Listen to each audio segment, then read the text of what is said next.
Punjab reorganisation act 1966 के तहत हिमाचल प्रदेश को जब टेरिटरी ट्रांसफ़र हुई, उसके साथ जनसंख्या भी ट्रांसफ़र हुई और उसके एसेट्स भी ट्रांसफ़र होने थे। हमारा पूर्ण हिमाचल बना, उसमें एसेट ट्रांसफ़र नहीं हुए, तो हम तो पंजाब के पार्ट थे, तो हमें जो चंडीगढ़ में था उसको 7.19% हमारा हिस्सा है जो हमें मिलना चाहिए था। सुप्रीम कोर्ट ने भी हमें जो एसेट्स थे उसमें जैसे बीबीएमबी में उस चीज़ को माना और 7.19% हमें हिस्सा उसका मिला गया। मैंने कहा कि जो चीज़ कानून में लिखी गई है, जो चीज़ कानून के द्वारा लिखी गई है, उस अधिकार को मांग रहे हैं, हम कोई एक्स्ट्रा नहीं मांग रहे हैं। पंजाब रीऑर्गेनाइजेशन एक्ट के साथ जब टेरिटरी ट्रांसफ़र्स होती है, पॉपुलेशन ट्रांसफ़र्स होती है, तो उसके साथ एसेट्स भी ट्रांसफ़र होते हैं जो नहीं हुए, जिसके में हम उनसे हिस्सा मांग रहे हैं। इस बात को मैंने कल की बैठक में रखा। दूसरा, मैंने कहा कि पौंग डैम में ऑस्टिज बने हिमाचल के लोग, 4 पीढ़ियों से वो सड़कों पर है, अभी तक उनको पट्टे नहीं मिलते हैं। तो पौंग डैम में बीबीएमबी में हमें परमानेंट मेंबर बनाया जाए, बीबीएमबी बोर्ड में, क्योंकि अभी पंजाब और हरियाणा है, हिमाचल उसका बोर्ड का मेंबर नहीं है। उसकी बात की। तीसरी मैंने बात की कि शानन जो प्रोजेक्ट्स हैं, अब वो लीज ख़त्म हो गई है। अब हमने कहा कि सहमति से बनता तो अच्छी बात है शानन प्रोजेक्ट का, नहीं तो सरकार का अधिकार है, सरकार उसको टेक ओवर कर सकती है। हम चाहते हैं कि जब कानून के हिसाब से जब लीज ख़त्म हो जाती है और कोई सरकार लीज को रिन्यू नहीं करती है, तो वो प्रोजेक्ट हमको वापस मिलना चाहिए। उस मामले में हमने पंजाब से भी बात की है। और तीसरी बात, चौथी बात मैंने ये की है कि जब पावर प्रोजेक्ट जो बने हिमाचल प्रदेश में, 14,000 मेगावाट बिजली पैदा हुई।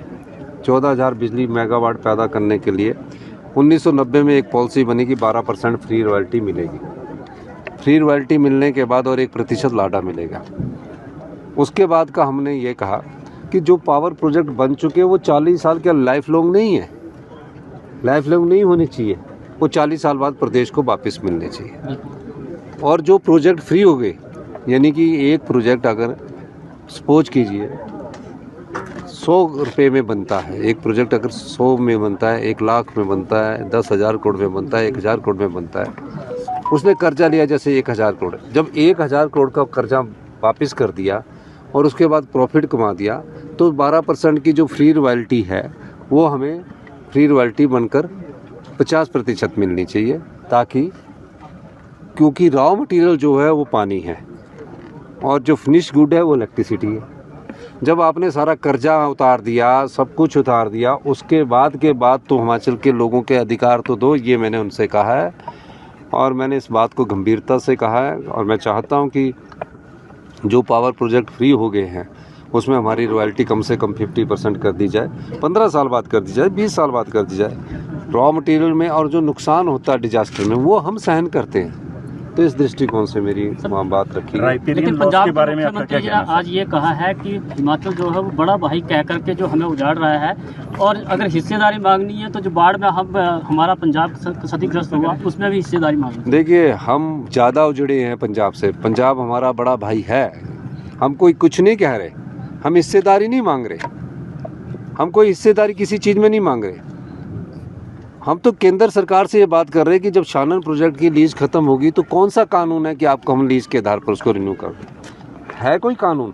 मैंने 99 साल तक एक जगह आपको दी, 99 साल के बाद मैं कहता हूँ कि ये जगह मैं आपको नहीं दूंगा, या तो मैं दोबारा उस जगह को दूंगा।